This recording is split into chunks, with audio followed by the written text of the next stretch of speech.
Later today, Hispanic leaders in our community will meet at the Nampa Civic Center for the State of the Hispanic Community event. They're going to be talking about the positive impact the community has here in Idaho.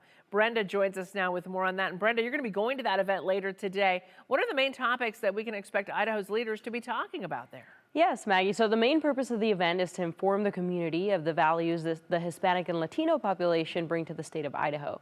Some of the topics that will be discussed this year are the growing population in education, small businesses, leadership, and community involvement. What we're seeing is that confidence and that knowledge that we can do anything. A growing Idaho, but this time in the Hispanic community. And it's not just the population, there's also growth in education, small businesses, leadership, and community involvement.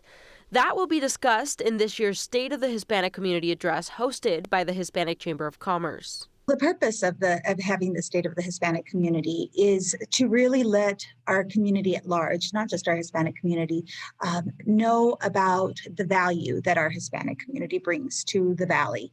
And not just the Valley, all of Idaho. Latinos make up 12.5% of Idaho's labor force, and this year, Hispanic Chamber of Commerce Director of Operation Mari Ramos says Idaho has seen a larger number of Hispanic and Latinos in leadership positions. I walk into a business and I see that the manager is a bilingual Hispanic person, and even a bilingual Hispanic woman. She says the reason for that is education. According to the latest report from the Idaho Commission on Hispanic Affairs, Hispanics made up 10% of those pursuing higher education.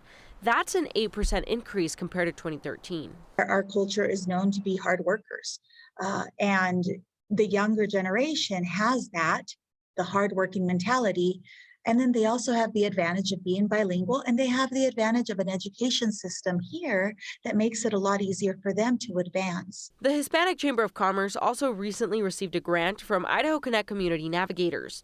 They say they plan to use those funds to help small businesses. I really imagine that even in our area or all over Idaho, we're going to see even more growth in the small business community that are Hispanic and Latino led.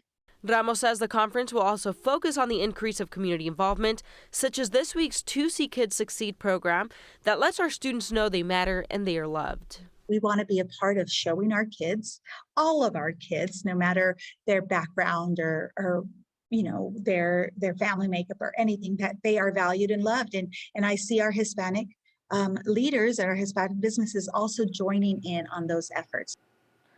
And Ramos says economic developers are also going to be working with cities to bring more Hispanic-owned businesses to the area, and that's going to be discussed in today's meeting as well. All right, we're looking forward to hearing about it, Brenda. I know you'll have a great time there. It looks like it's going to be a wonderful event today. Thank you for that.